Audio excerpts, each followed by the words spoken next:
Bueno, buenas tardes. Yo les agradezco mucho que estén acá. También le agradezco a los colegas del Ministerio. Es una oportunidad enorme la de poder pensar juntos estas cuestiones que nos preocupan. No traigo un conjunto de respuestas, quiero aclararlo. Traigo un conjunto de reflexiones. Y creo que además no traigo un conjunto de respuestas que nunca las he tenido en la vida, por otra parte, porque la realidad siempre circula más rápido que lo que uno puede responder y las preguntas se hacen enormes. Pero creo que una de las cosas que nos ocurre a todos es que la organización misma de las preguntas está difícil porque no tenemos parámetros claros sobre cuáles son las nuevas condiciones de producción de subjetividad en el país. Y esto hace que a veces las preguntas mismas sean preguntas que tienen dificultad a veces para expresar la complejidad del proceso. De manera que un diálogo con tantas personas de acá y de las distintas provincias, de los distintos municipios, es tan importante porque yo diría que más que la construcción de respuestas empezamos a poder puntuar las preguntas que nos tenemos que hacer y a pensar sobre qué parámetros hay que empezar a organizar algunas respuestas. ¿Por qué propusimos este tema? De una manera se fue armando este título sobre la construcción de legalidades como un principio educativo. Todos estamos profundamente preocupados por por las nuevas formas que toma la violencia en la Argentina. No es solamente que hay una mayor cantidad, hay nuevas formas de violencia en la Argentina, formas que eran inéditas anteriormente. Era inexplicable que ocurriera algo como lo que pasó en Carmen de Patagones, en un país como el nuestro. Y era inexplicable que un chico intentara golpear a una maestra, que una madre golpeara a una maestra, salvo que fuera un chico muy perturbado.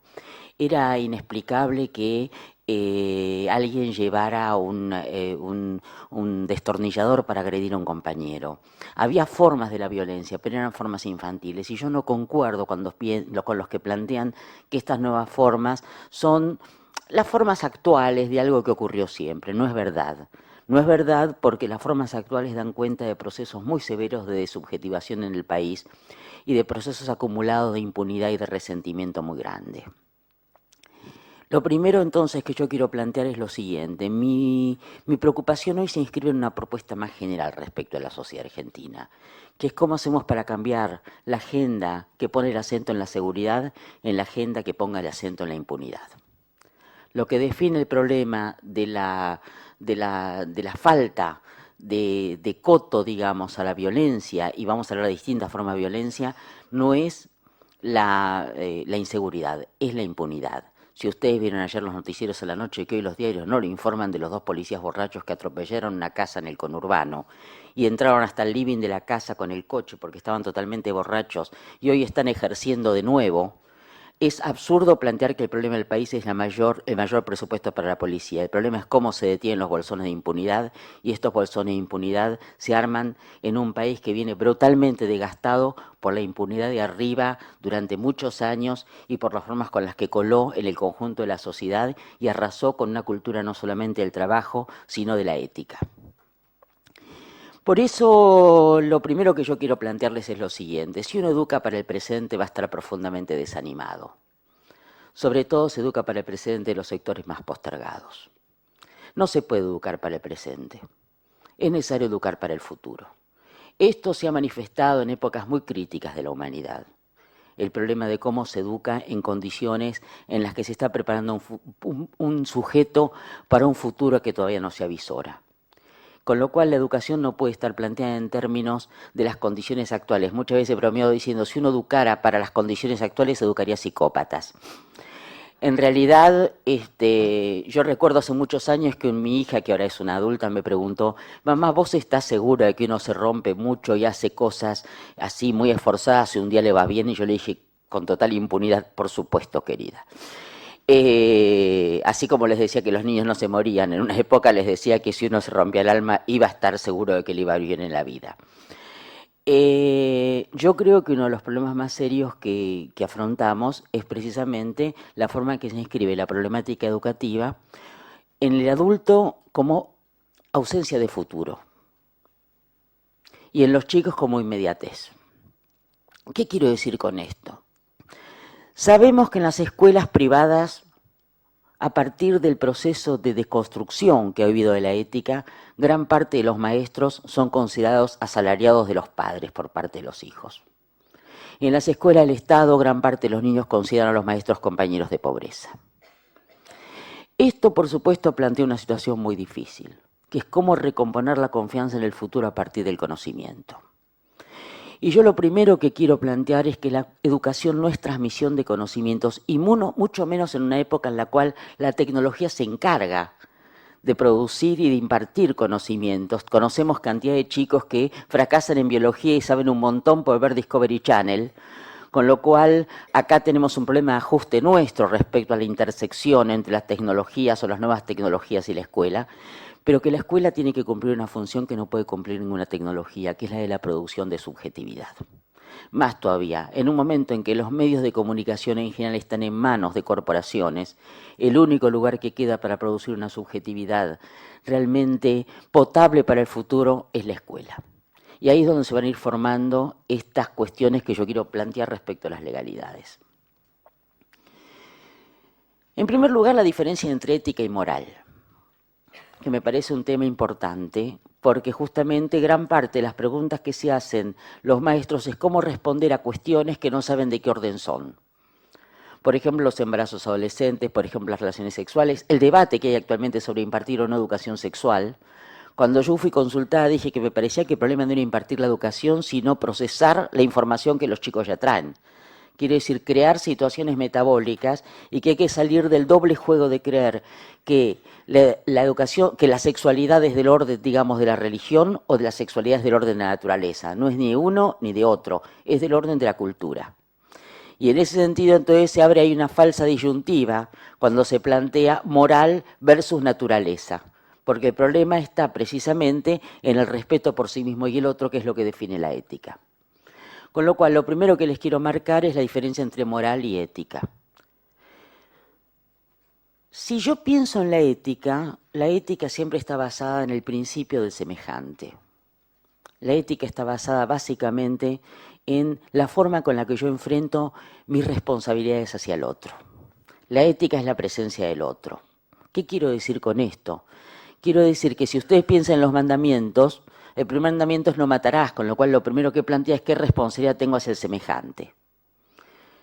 Mientras que la moral son formas históricas que va tomando, los principios con los cuales se legisla, digamos, y en los cuales muchas veces la opinión pública interviene en la sexualidad privada. A nadie se le ocurriría hoy, en ciertos lugares, pensar que la homosexualidad es una inmoralidad. Sin embargo, sabemos que la violencia, tanto en las parejas heterosexuales como homosexuales, es una falta de ética respecto al respeto al semejante. Con lo cual, lo que yo quiero volver a poner en el centro es la problemática de la ética. Y acá se abre otro problema, que es la relación entre ley, derecho y autoridad. Porque muchas veces los maestros se plantean, o los gabinetes se plantean, ¿qué pasa con el respeto a la autoridad? ¿Qué va a pasar con el respeto a la autoridad en un país donde la autoridad durante tantos años estuvo al servicio de la corrupción y estuvo al servicio del asesinato? Quiero decir, donde durante años se desconstruyó la confianza básica en que quienes tienen la asimetría responsable de hacerse cargo de los más débiles, en realidad los descuidaron, hicieron su fruto y hasta los aniquilaron. Este es el problema de la autoridad. La autoridad no se puede ejercer sin derecho moral a su ejercicio. Con lo cual hay dos formas de la autoridad, la que se pretende imponer desde el punto de vista de los límites o lo que se plantea instalarse desde el punto de vista de las identificaciones internas con la legislación que transmite aquel que tiene derecho ético a hacerlo. No sé si voy muy rápido. Tengo tantas ganas de decirles cosas que... Y no quiero hablar demasiado para dar tiempo al debate y a las preguntas y a las cuestiones, entonces a veces siento como que me es difícil ubicar el ritmo. Cuando voy muy rápido hago así como en el dentista y yo desacelero. Le pido perdón a los del interior que no pueden hacerlo, pero al menos acá tenemos una cantidad de colegas que sí pueden hacerlo. Decía entonces que hay que hacer una diferencia. Ustedes saben que toda la ética de Kant, lo que se llamó el imperativo categórico, está basado en lo siguiente: actúa de tal manera que tu conducta pueda ser tomada como norma universal. Esto, dicho en fácil, es no le hagas a otro lo que no querés que te hagan. Quiere decir que lo que yo hago tiene que ser bueno para mí y para el otro. Si yo lo robo, supongo que el otro no me va a robar. Si yo no mato, supongo que el otro no me va a matar. Quiero decir que intento que mi conducta sea una conducta que pueda servir para la relación con el otro. Pero hay una degradación de este principio que es el que ha llevado en muchos casos al terror y el que ha llevado a las formas perversas de los estados, que es actúa de tal manera de complacer al legislador. Esto es lo que se ha planteado, por ejemplo, respecto al problema de la obediencia debida, o es lo que se ha planteado desde Antígona, entre la ley del tirano y la ley humana del entierro de los muertos. No voy a hablar de Antígona, supongo que todos saben quién es, esa chica que quería enterrar al hermano y el tirano no la dejaba porque había traicionado, según él, a la ciudad. En realidad es verdad que el tirano tenía una ley del entierro, y es verdad que había dos leyes que se contraponían. Una era de carácter universal, a los muertos se los entierra. Resonancias importantes que tuvo Antígona después de la dictadura en nuestro país. Otra es, a los traidores no se los entierra. Entonces, ¿los traidores han dejado de ser seres humanos y no les corresponde ser enterrados? Y acá viene un tema, que es el que yo les quiero formular, que es que para que mis obligaciones éticas se constituyan respecto al otro, yo tengo que tener una noción de semejante que sea abarcativa. ¿Qué quiero decir con esto? Ustedes saben que hay ejemplos terribles en la historia. Por ejemplo, el jefe de un campo de concentración podía sentir culpa de no pasar la Navidad con los hijos, pero no de mandar matar 200 niños. Ahí él definía el concepto de semejante respecto a los propios y no a los ajenos. Una de las formas primeras de ejercer la impunidad es la invisibilización de la víctima. La víctima deja de ser visible. Esto es lo que ha pasado con los excluidos, por eso se enoja tanto la clase media cuando le aparecen en las calles. Porque en realidad el deseo sería metamos la basura bajo la alfombra. Y mientras esté en la villa no importa, el problema es cuando me aparecen en el medio de la ciudad. Invisibilicemos a las víctimas. A tal punto esto es inmoral que lo que corresponde a una tarea del Estado, que es asistir a aquellos que están en situaciones precarias, es vivido como una tarea de caridad a costa de los bolsillos de los pudientes. Con lo cual, a la infamia de tener que asistir a seres humanos que están reducidos a su biosupervivencia, se agrega la infamia de considerar que eso es un acto de caridad y no una responsabilidad colectiva por lo que nos compete. Si ustedes ven acá la diferencia entre ley y moral y ética, es muy claro. La moral se mantiene dentro de las pautas de la ley, la ética a veces tiene que transgredir las pautas que da la misma ley. Y acá entonces se plantea un problema. ¿En qué legalidades vamos a educar? ¿Vamos a educar en legalidades que tienen que ver con la ética universal respecto a la función del semejante? ¿O vamos a educar en legalidades que tienen que ver con las formas acomodaticias con las cuales María Julia una vez le dijo al ministro de Economía, firma que es excarcelable, ¿se acuerdan? Este pasaje a la moral pragmática está muy presente en la sociedad argentina. Cuando las madres le dicen a los chicos, no robes que te echan de la escuela, yo digo que hay un cambio de discurso. Mi madre me hubiera dicho, no robes que me muero de vergüenza. Al decir... me alejo, perdón. No, al contrario. Un poquito de agua quiero. Sí. Al decir, no robes que te echan de la escuela, la moral se degrada a moral pragmática. Lo que no hago es porque no me conviene, no porque no se hace. Acá viene la cuestión del imperativo categórico. El no se hace es lo que hace la condición humana. El padre de un paciente mío le contestó una vez a un niño que le preguntó por qué no me puedo casar con mamá, le dijo porque yo llegué antes. Ustedes se dan cuenta que la respuesta esta es una respuesta, no hay respuesta, ¿por qué no me puedo casar con mamá? Porque no se puede. Hay un punto que tiene que ver con la creencia en la palabra del otro.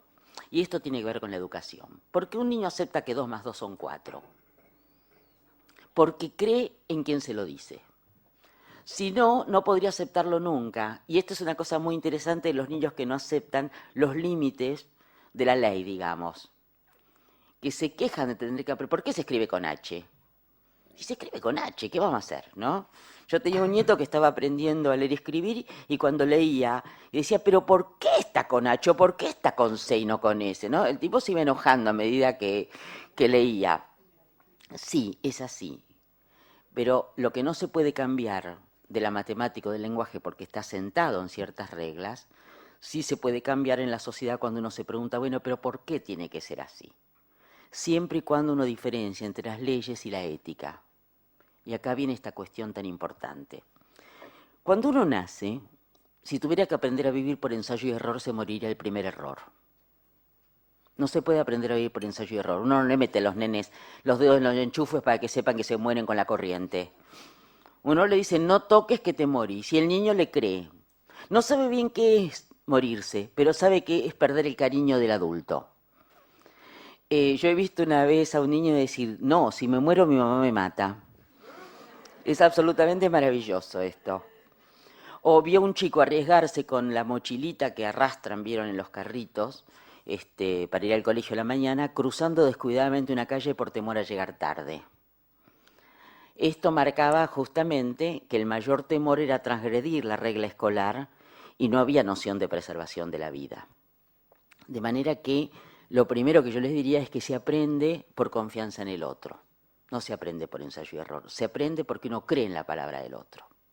Ahora, nosotros vivimos en un país donde la palabra ha perdido sentido.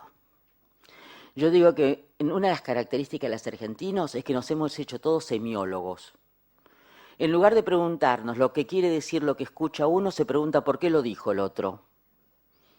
Si alguien dice que fulano roba, uno no se pregunta si es verdad o no que fulano roba. Uno da por sentado que es muy posible. La pregunta que se hace es ¿por qué lo dice ahora este otro? ¿A qué responde este enunciado? Esto marca una degradación de la palabra. No es que nosotros degrademos la palabra, es que la palabra se degradó en la Argentina. La palabra se usó primero para encubrir las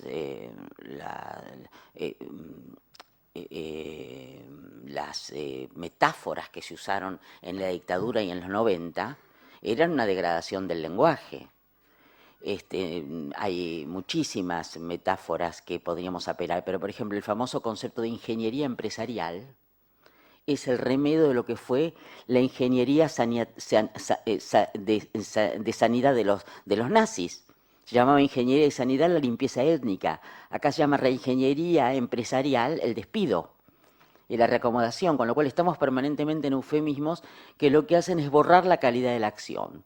Con lo cual las palabras no remiten a acciones, sino que lo que pretenden es precisamente encubrir acciones. Afortunadamente, y lo digo con tristeza, pero como nos fue mal con todo eso, hemos empezado a preguntarnos cómo recuperamos otra forma de vivir.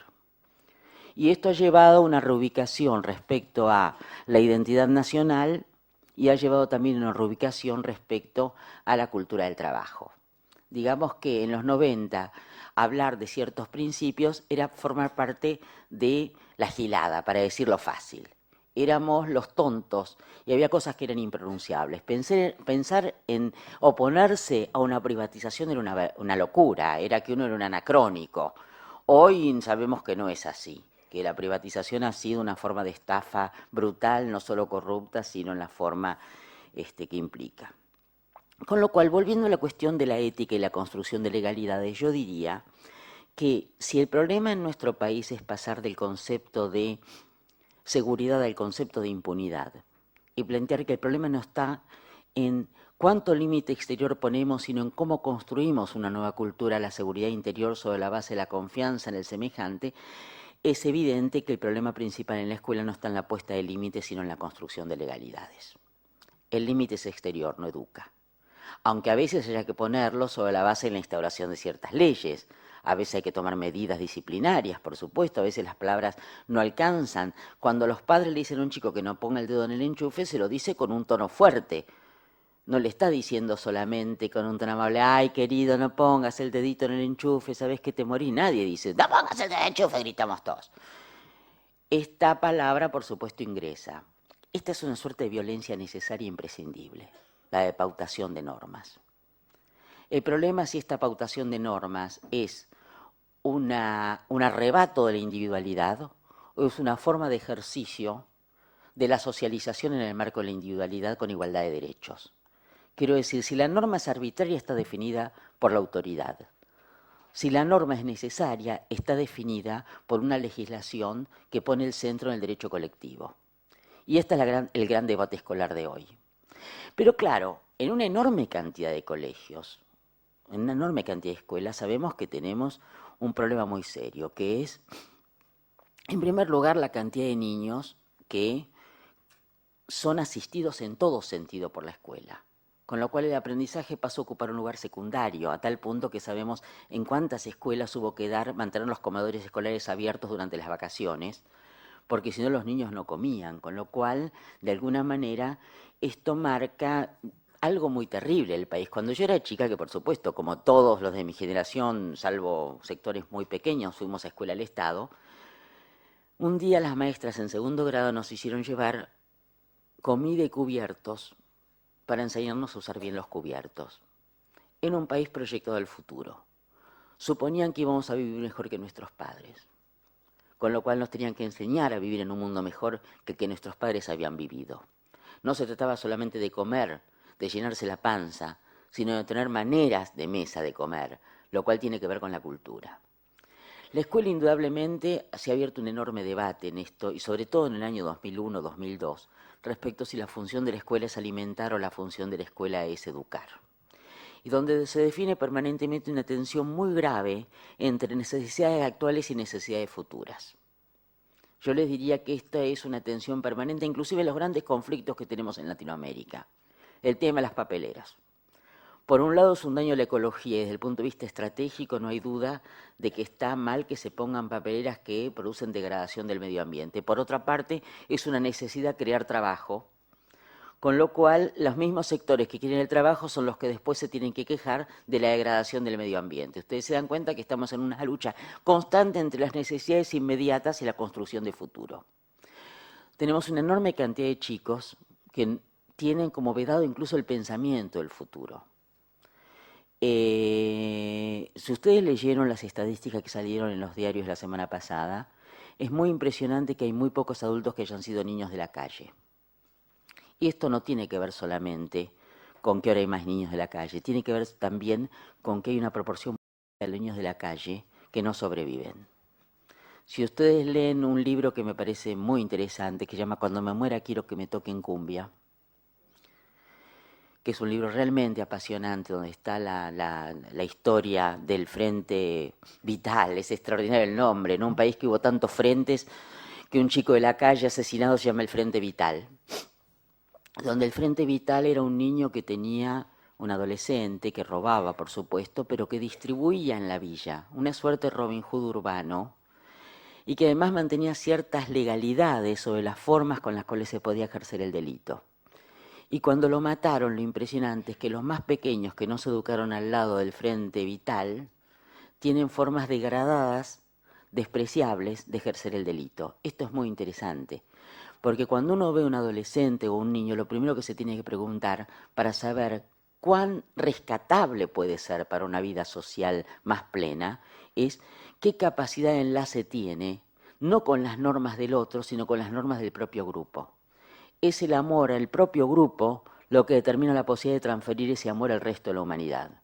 Con lo cual, los problemas más graves son los que odian a todos, como Junior en Carmen de Patagones. Cuando hablamos de violencia tenemos ahí un paradigma terrible, porque ustedes saben que Junior no era un chico problema en la escuela porque aprendía bien y no hacía ruido.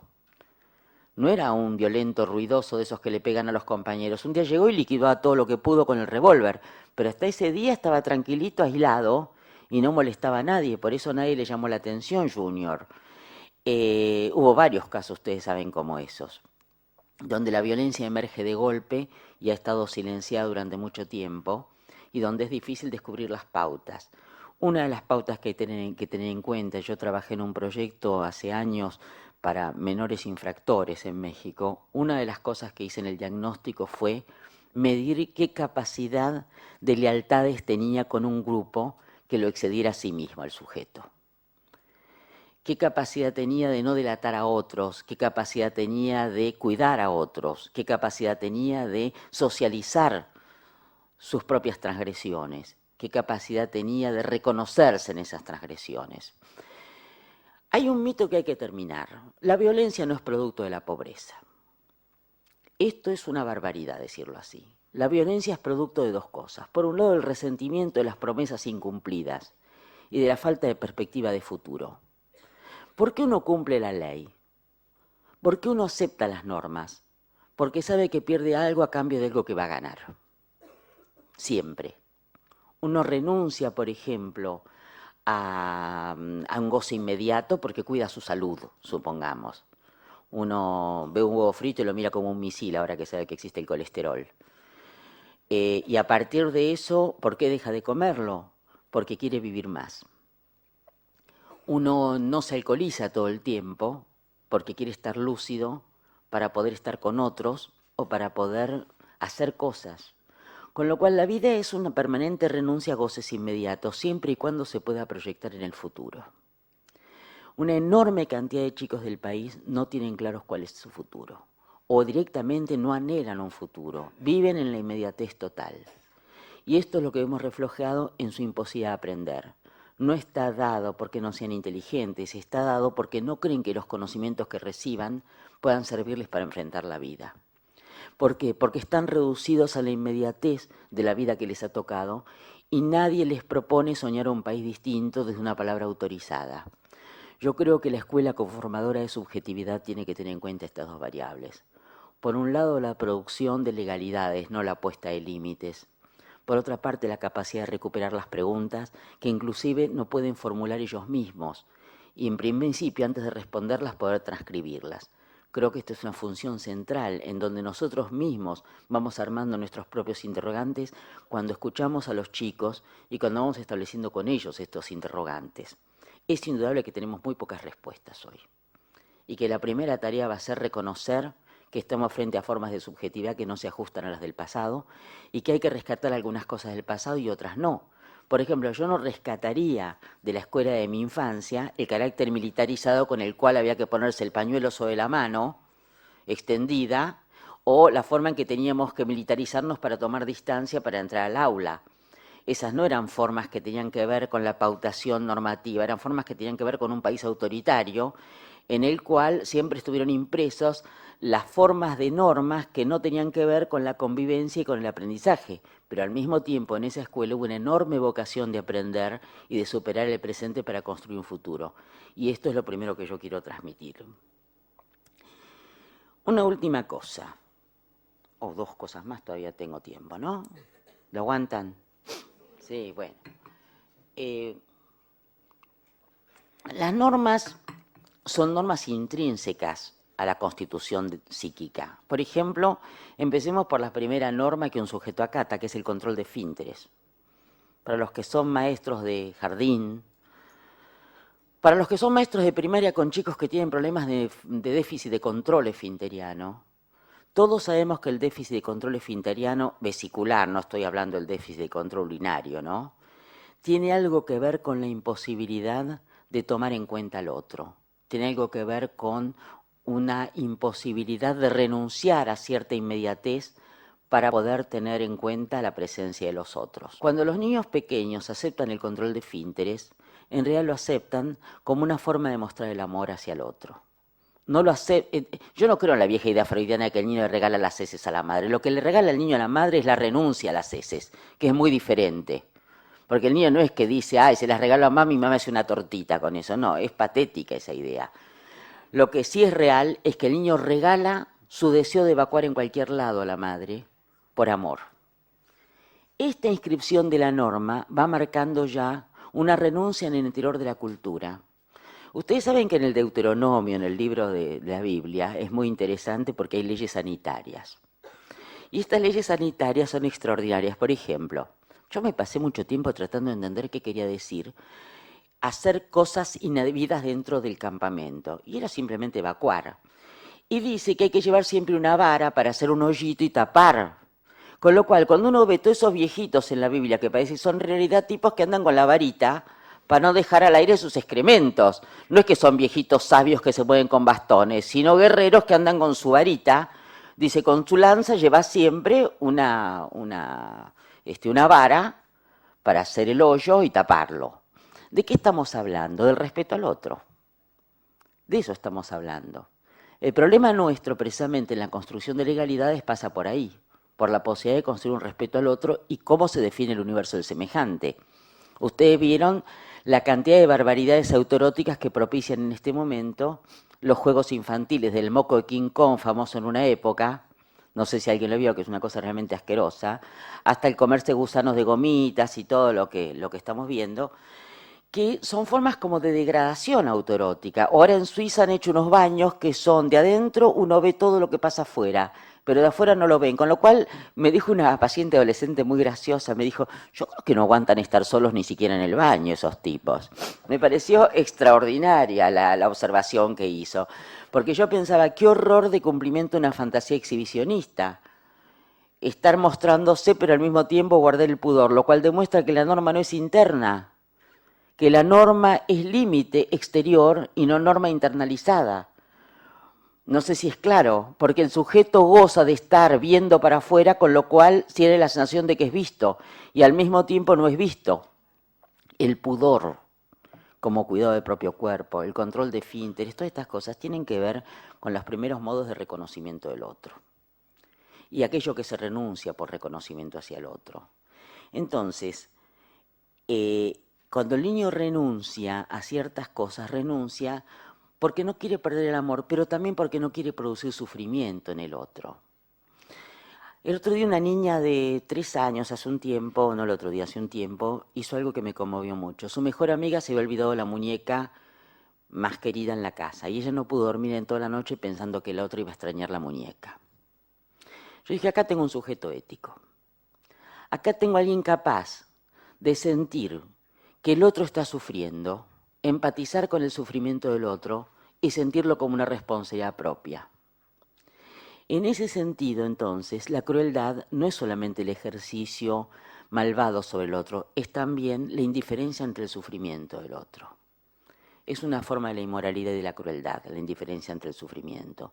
Y sobre estos principios es que yo pienso que tenemos que educar si queremos recomponer un país en el cual podamos reconocer lo profundamente afectados que están nuestros jóvenes, de una manera que no sea ni de una propuesta idealista de hagamos todos un pacto de llevarnos bien y entendernos, sino de entender los nexos profundos que hay entre una cultura que durante años propuso el no te metas mientras asesinaba al semejante y una que se continuó después en el salvarse solo a costa de lo que fuera, en un individualismo que se convertía en un principio de vida y en una forma de picardía que se convertía en modelo de ejercicio social.